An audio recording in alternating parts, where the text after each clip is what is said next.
Hey, whoa. Sorry, I forgot. He was scratched, but Luis Garcia came in and did his job. Jose Altuve, wow, what a specimen. He hit 2 home runs. Then we had Jeremy Pena with his 20th home run of the season and the magic number for the Astros to clinch the overall best record in American League is down to 1.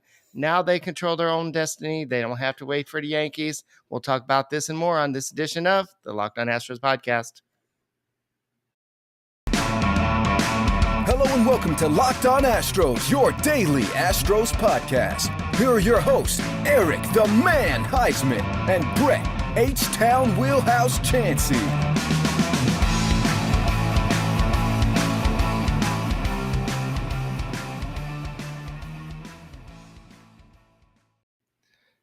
We are Locked On Houston Astros, and we update you join us for a daily Locked On Astros podcast. My name is Eric Huysman. You can find me on Twitter at Eric Talks Shows. Find the show at Locked On Astros. Your team every day. Brett, where can I find you at?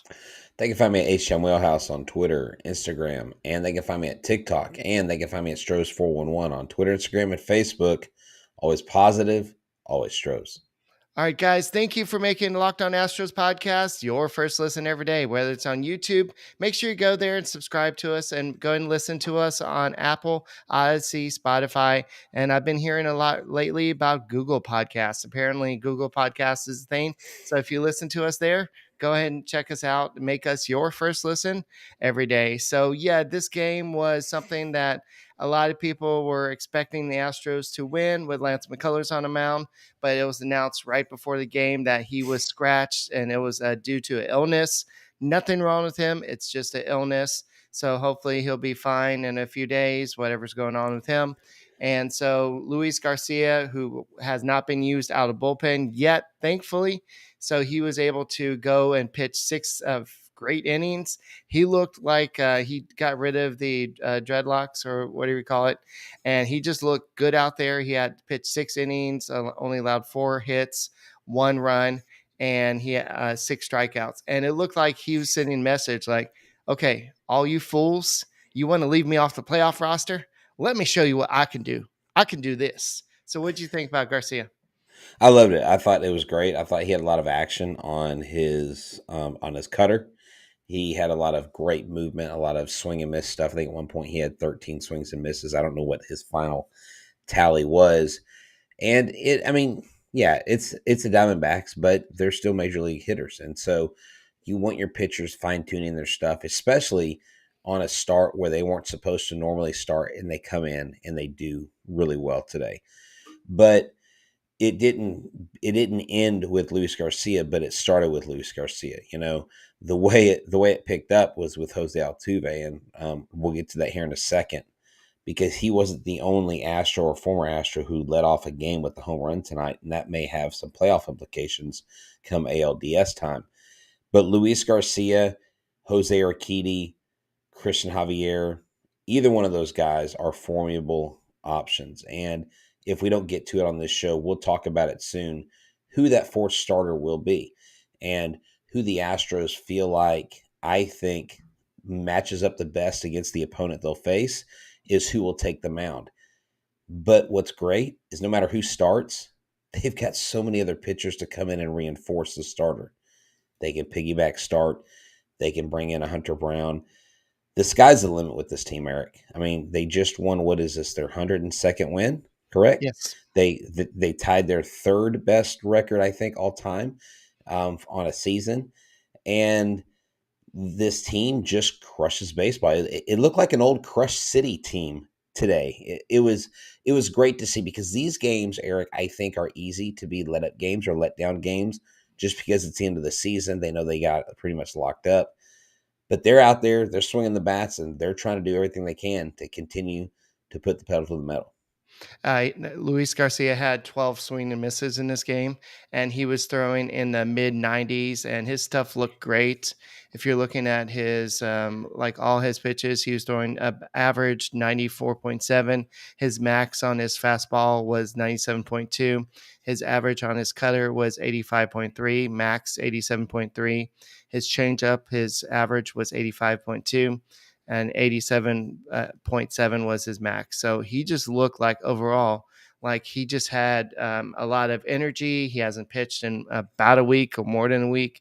So he just looked like he was going out there and he had a game plan, and he really wanted to show to Dusty Baker, hey, don't forget about me. I'm here. I know you got all these other arms for the rotation, all the other arms for the bullpen, but I can still get the job done. And that's what he did. And then we also had something that I wasn't expecting to see. We had Hunter Brown come in and pitch only one inning.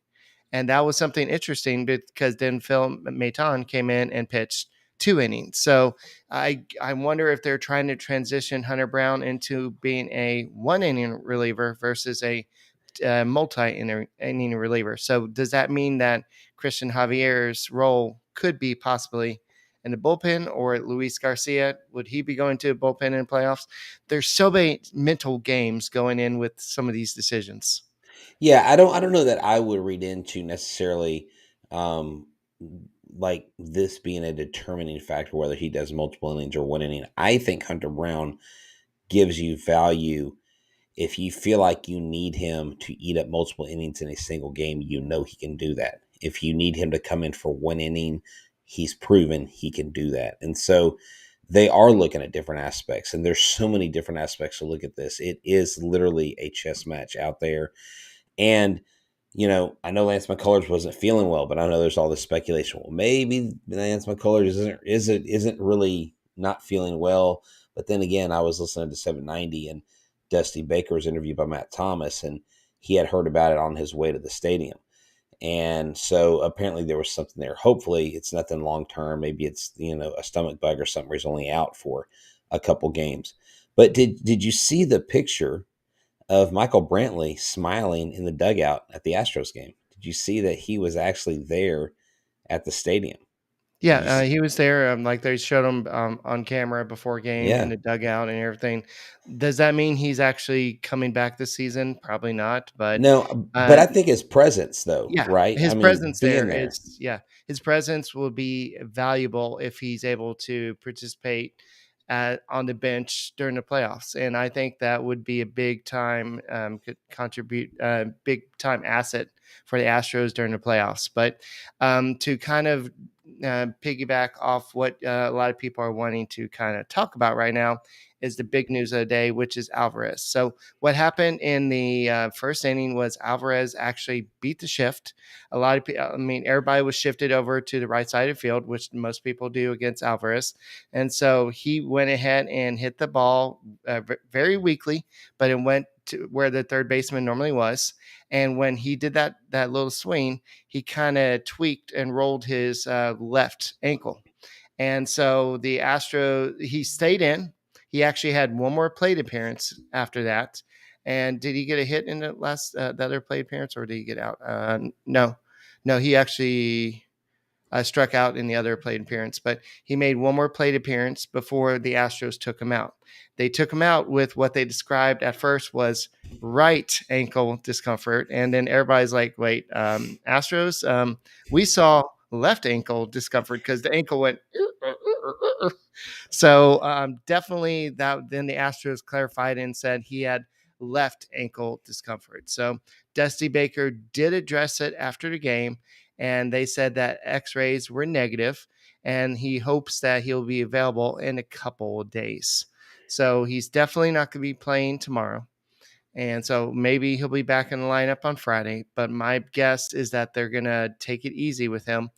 I'm actually surprised, as close as they are to the postseason, why leave him in that game in the first place? And Yeah. it just makes no sense. It's like maybe not going into the game without the right type of thing to get your game ready. If you know where I'm going, Brett, to get the game on. So let's talk a little bit about Blue Chew. Wow. Yeah. Well, after that transition, we definitely need a blue chew because sometimes you just can't get it going. And, as the air is getting cooler, the breeze is getting stiffer. And that's not the only thing getting stiff these days, or that needs help getting stiff. The guys at Blue Chew know that confidence can make your life far more easier. And it's especially true in the bedroom, especially when it's time to step up to the plate. That's where Blue Chew comes in. Blue Chew is a unique online service that delivers the same active ingredients that Viagra and Cialis do, but in chewable tablets and for the fraction of the cost. The process is simple. You sign up to bluechew.com, consult with one of their licensed medical providers, and once you are approved, you receive your prescription within days. The best part, it's all done online. Blue Chew tablets are made in the USA and prepared and shipped directly to your door in discreet packaging. With Blue Chew, men everywhere excited to see the postman. That's right, because when their package has arrived, that means their package has arrived. They say there's nothing more appealing than confidence, and Blue Chew can help you with that. So what I want you to do is try Blue Chew for free when you use a promo code Locked On at checkout. Just pay $5 shipping at bluechew.com, promo Locked On, to receive your first month free. Visit bluechew.com for details and, more important, safety information. We thank Blue Chew for sponsoring the podcast. All right. Guy Webster says that no, Alvarez needs to play. Okay. Well, did y'all see him hobbling? Yes, he stayed in game, but in that situation, so close to the playoffs, you play you play it easy. Yes, sir. Go ahead. Yes, teacher, can I say something? Sure. Yordan Alvarez has nothing to prove at this point. Right. You know he can hit. You know he's a monster at the plate. You know what you're getting. You got the Phillies that may be coming in, and they may be hard charging, trying to, and I don't know that they can go in front of the Padres, but they're not that far behind the Padres for the number 2 spot. That plays a difference in where they play in the bracket on their side. And so, right? Am I right? Are the Phillies not charging for a certain playoff position? The bottom line is this: you've got a team coming in that I think might still have some things to play for. I just don't know, like, why are we going to risk Yordan Alvarez? I mean, can we talk about the Hensley hammer? Can we talk about David Hensley hitting his first major league home run and how awesome that is? Hensley, McCormick, Mancini, all these guys getting their time out there in the field and getting extra at bats. I mean, if Hensley is possibly going to play on this playoff roster, Eric, why wouldn't you go ahead and put him in there and let Yordan Alvarez rest? Give him some pinch hit at bats. Give him some late inning at bats or something like that.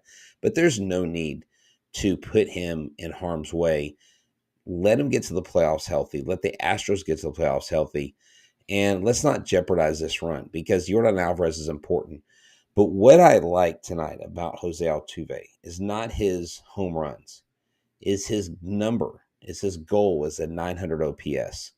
I mean, this guy, Eric, he's climbing the leaderboards in the most seasons with 200 hits in an Astros uniform. And he continues to do things that other players just simply haven't done in Astros uniform. And he tied George Springer for all-time leadoff home runs tonight. And then George Springer also hit a home run and brought himself closer to the top of the all-time leadoff home run board. So many storylines that we have creeping into the postseason, and we wonder which one will they be. And do the Astros want some storylines to continue or end by the time they get to the ALDS?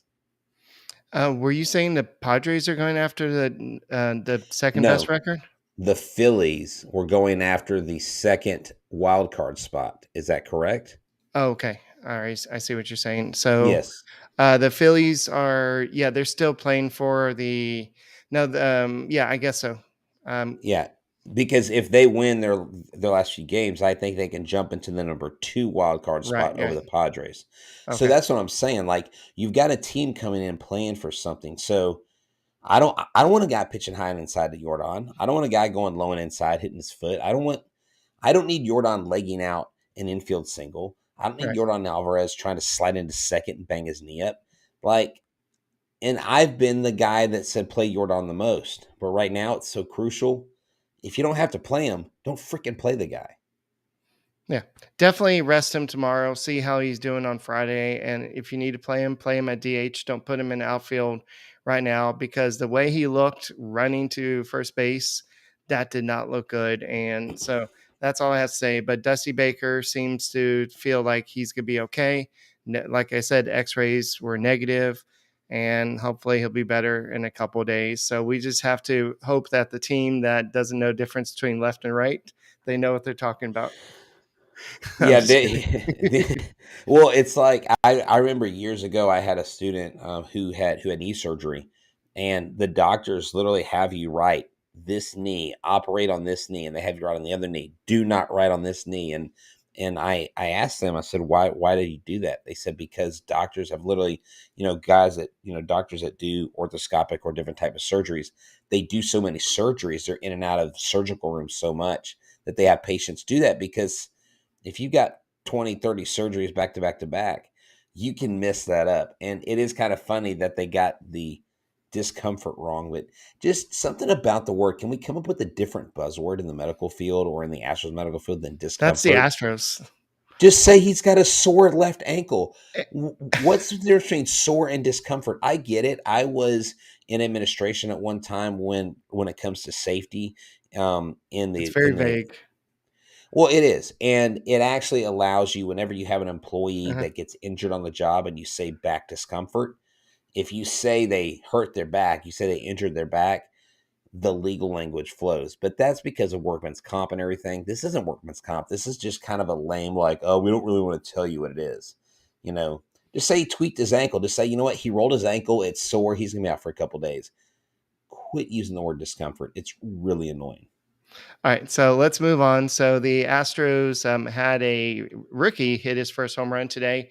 That was David Hensley, and then Alex Bregman followed with a home run. So it seems like Alex Bregman is always a part of the back-to-back duo there. And so you had another picture. So first it was Jeremy Pena. Then it was Alvarez, I believe, again, and now it's David Hensley. So David Hensley, like you said, is playing for a spot on the playoff roster. And there's all the talk we talked about yesterday about Jake Myers, or on Sunday on Jake Myers possibly being on the playoff roster if he does come up. But David Hensley is trying to say, I deserve a spot. And after he came in today for Alvarez, he had 2 hits, 3 RBIs. He's batting .296. And Altuve, with his 3 hits today and 2 RBIs, he had 2 home runs and 1 double, and then he had 4 runs scored. He's batting .298 on the season. So Altuve's on fire. And then you had Jeremy Pena batting second. He had 2 hits today, batting .249. His OPS is back up to 700. So it's creeping back up to respectability, but also, not only to mention, he hit his 20th home run of the season, and that puts him up with an elite crowd. And these are the Astros rookies who have hit 20 home runs in their rookie season: George Springer, Carlos Correa, Yordan Alvarez, Lance Berkman, Glenn Davis, and Jeremy Pena. That's an all-star lineup, and that's a lineup, Eric, that stretches across generations. That is a generational list. And as much flack that Jeremy Pena has taken over the course of the season, where he's had his highs and his lows, Jeremy Pena has fit in this clubhouse admirably on the field. The camaraderie he has with Altuve and the other players, the belief that the pitchers have being right behind him, because that shortstop position is key. And you love to see that. Jeremy Pena has deserved every ounce of credit that he gets, and he's a selfless player. He may not be the best head first slider in the home plate, but he hit 20 home runs, and for a rookie, that's huge. And that is a great list to be a part of. And you know that he's the type of player that's going to be like, wow, that's amazing. But you know what's more important? Us getting back to the World Series. Oh, by the way, David Hensley did get his ball back that he hit for his first home run. So that's a good memento. A lot of players don't get their home runs back because the fans keep it. But in this case, he got to keep it back. He got to get it back. So that was awesome. The magic number is down to 1. And Stromy was able to talk to Astros media and before the game, and they treated him like royalty because why not? He came and led the Astros pitching staff to a World Series, to multiple playoffs, to within outs of the World Series, and it just a winning World Series. So it's just great to see him come back, but he also left the Astros in good hands with Miller. as well as Murphy. Yeah. So definitely he had some good things to say about that. But so I think the Astros pitching, it wasn't all on Strom, but I think Strom kind of set the kind of what the culture of the pitching staff, and what Miller and Murphy are just kind of doing what Stromy kind of put in place. And they're Right. who knows, maybe they're even doing it better than Stromy did. Well, right. Well, Oz Campo was interviewed. I don't know if you saw the interview pregame or on the bases loaded when they talked to him about Brent Strom's indelible mark and how Brent Strom would come down to the Dominican where they were having their pitching workouts, and that's when you had a young Valdez, a Javier, a Garcia, guys that were developing. And he said you never see major league pitching coaches go to the minor league camps and work with their pitchers. He really did a number with Garcia, with Valdez, with Javier, and was key in making these young men into major league pitchers sooner rather than later, because Right. you had the 2020 season where you had to have them. You had, I mean, even Brandon Belak showed flashes of brilliance in that year, and that was a lot to do with Strom. But I think you said it appropriately. Yes, Strom was instrumental. Strom was the architect of this pitching staff, and he did it admirably, but he also knew the value of the guys that they still have in Miller and Murphy, and that's the main reason why he left. But what I loved today was the emotion he showed in the dugout. He was literally in tears, like he couldn't even hold himself together because he had such close ties to this team with his heart, and you can tell he put his everything into. And he said, my most memorable moment was when I got to lift her up, when I got to lift that trophy up. Right. And the Diamondbacks commentators even talked about it and said, he was here when the Astros won the World Series in 2017, and they left it at that. They didn't say anything else. They didn't add any caveat. They didn't make any snide remarks. They respected it. Why? Because they respect Brent Strom. Yeah, so we'll go ahead and go over some of his quotes in a second. But you know what? I got my playoff tickets today. I don't know about you, but if you're not able to actually get out to the game, the next best option is go watch at NASA, Hooters of NASA. They have great wings, great brews, and don't forget about the world famous Hooters girls. That's right. You can go there, watch Astros playoff games with a whole bunch of Astros fans. Just imagine being there when Jose Altuve hits the leadoff home run, or maybe even a walk-off home run like he did off a Aroldis Chapman. But just imagine Hooters of NASA, just everything with the great wings. Like Brett loves the honey Chipotle buffalo wings and fries.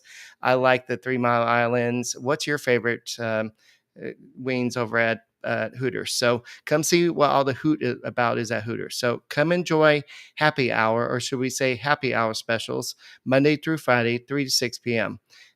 So many drink specials, so many to list, but just go there and see. Don't forget about Thursday specials with drink specials all day. So come hang out where the Locked On boys like to hang out and watch the Astros with great grub and brews. Ask them what their featured beers are on tap and tell them that the Locked On Astros boys sent you by. And if you mention, say, Eric and Brett sent us by, then they'll give you a free basket of fried pickles. That is Brett's recommendation. So that is your prize for mentioning us. So go there to the Hooters of NASA off I-45 and go ahead and ask for Rosie as well, and ask her why she has not worn black socks since October 26, 2005. But go check them out, and and you may see us there watching some playoffs games. So with that, let's get back to this talk. So yeah, Strawmy was talking a lot of good things about the past playoffs, and he said that, the Astros, of course, did the tribute video to him, and Dusty Baker presented Brent Strom with the 2021 ALCS ring. And Brent Strom said, I grew up with these guys. A lot of my success is owed to them. That was kind of a weird way of him saying, I grew up with these guys, when he's actually an old guy. But I know what he means. Like, he started off as an unknown guy, but then he kind of made his name through a lot of these pitchers. And so Yeah. I see what he said there. Yeah, and he has that, right before you continue on, he had success in St. Louis with their pitchers. And I remember him saying on a podcast with Colin McHugh, he says, nobody thinks you're a great pitching coach until the pitching staff you're working with actually does something great. Right. And I remember him saying that. And he's always just been a regular guy. I had two different conversations with him just on the sidelines when we were getting autographs, and I always loved talking to him. He's a regular guy. Sometimes when he goes on the mound, Eric, he talks to the pitchers, not even about what they're doing. He's like, "Hey, so what'd you have for dinner last night?" And just totally like gets them out of the moment. And that was his ability to get the players to focus back on their task. Right. So on the 2022 Astros, he said, obviously with the offense they had, the defense is stellar. It's just an all around great team, and I'm pulling for them. It's kind of weird he didn't mention the pitching, but he also said that the guy that surprised him most on the pitching staff is Brian Abreu. And I think Brian Abreu has kind of surprised everybody because of how good he is. So he said that he is actually rooting for the Astros. And so even though he's not part of the Astros, as the Astros go to playoffs, because Diamondbacks are not going to be in playoffs this year, he's going to be rooting for them. He said that when Alex Bregman and Carlos Correa joined the Astros, it changed the entire culture of the organization. And he also kind of gave some props to Jeff Luhnow. He said, really, he's the architect of the whole thing. He's kind of the forgotten guy, but I've never forgot him.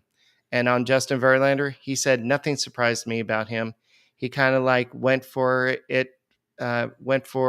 car that the alignment was a little bit off and got realigned. And now he's as good as he's ever been. He's probably going to win the Cy Young Award, deservedly so. So this is a guy that still respects the Astros, and he spent so long of his coaching career with the Houston Astros. So I'm glad to see that he's happy over there with the Diamondbacks, and Zach Gallen is having a great season. Hopefully the Astros torch him for like 7 runs tomorrow and kind of inflate his ERA and his Cy Young chances, because no mercy, as Cobra No Kai would mercy. say. Sweep the leg. That's right. Sweep the leg. Yes, and say, but I can take this guy. Sweep the leg, Mr. Lawrence. So yes, and I want to see more Hensley hammers. I want to see more home runs. I want to see this David Hensley, Eric. I know we've been talking about, I think I just saw recently Myers is hitting like 640, 634 in the last few games or something. He's been hot the last couple games or 3 games or whatever. But David Hensley could be a surprise addition to this lineup and could be someone who goes in there who he has no clue that he's supposed to be a rookie and overmatched and not be comfortable at the plate and struggle and go 0 for 15. He's had success every time he's got up there. You know what I'm saying? And I know the playoffs is the best of the best. I know you're getting the best of every team, but Hensley's tools play very well in this team. Not only his hitting, his glove, his speed. I love him in there helping out. And he could be your Derek Fisher. He could be your minor player role guy who comes in for the speed, for the walk-off and stuff like that. So, again, there's so many things to think about going into the postseason with not only the position players, but the pitchers and who's going to be the 4th starter and who they're going to leave off and who are they going to put on the roster.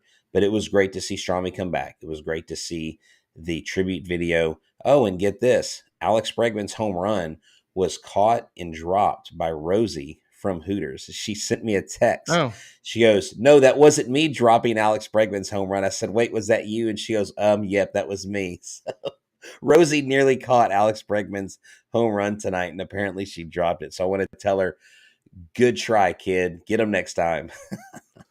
all righty. So definitely we got to give her some slack for that. But a lot of people are talking about, well, we thought the roof was supposed to be open, and the Astros addressed it before the game.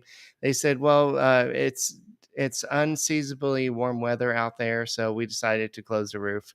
And so a lot of people were saying, well, the roof is having roof discomfort, so that's why they had to close it. So That was, yeah, I saw that. No, I literally saw 3 different tweets where someone said, "Roof open, say less." Like, I'm going to the game, and then they closed the roof. But it was beautiful this morning. If you guys are in the Southeast Texas or Louisiana, or you're in the South, and I mean, it got cooler all of a sudden. Wow, good job. I do want to say this. As we're recording this, there is a major hurricane bearing down on the Tampa area, on Florida. And we just want those listeners, because I know we have listeners in the Tampa area and Florida. We hope that you guys stay safe. We hope that you guys were able to evacuate, to board up, that all your belongings that can be spared are spared. And so our thoughts and prayers go with you from Locked On Astros. Please stay safe in Florida. All of Florida, that's my home state. We are thinking of you in these next 24 to 48 hours.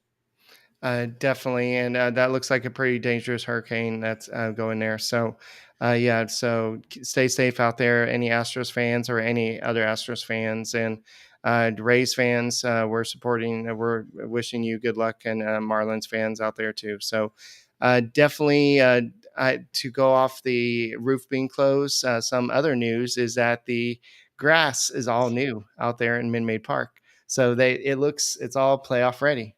So hopefully no more concerts out there before the playoffs. So have they already had the Lady Gaga concert? Yes. Okay. So Lady Gaga's done. We got new grass. Here comes the playoff. And, would it be like the Astros? Oh, we announce a recurring of such and such tour. No, look, I knew they would get that done by then. Yeah. But keeping that grass out there, dude, like in shape, is definitely a task. It is not easy. It's not simply like watering your lawn. I mean, it takes a lot of time and effort, and they do put some good time into it. And dude, I can't wait for the ALDS, man. I still can't believe the ALDS. I mean, the wild card is 3 games in one place. Yeah. Like, if you're the lower seed, you're kind of like, oh, I mean, if you win that series, you've got some major like moxie going into the ALDS for sure. Okay, so definitely looking forward to tomorrow's game. Tomorrow's game is going to be a 7-10 start, and it's going to be Zach Allen, who's actually going for the Cy Young in the American League. He's 12-3 with a 2.46 ERA. Justin Verlander, of course, is going for the Cy Young in the American League. He's 17-4 with a 1.82 ERA. So this could be I know we always say this, but this could be a pitcher's duel where it's like a 1-0 game. I know I talked to Millard last night, and he said that, I can see Verlander giving up 2 runs, and that's all Gallen will need to win the game. And I'm like, Verlander is not going to give up 2 runs against the Diamondbacks offense, but we'll see. No, and it was funny. Like, I love Millard. Millard's a great guy, and I believe I'm going to be on his show tomorrow. But he was really talking down the Astros and hoping the Astros would lose, and I get it. But you know what? He's a Locked On Diamondbacks guy, so he's got to back his dudes, right? I really just these last few games, I want to see Mancini get a lot of at bats. I want to see Vasquez.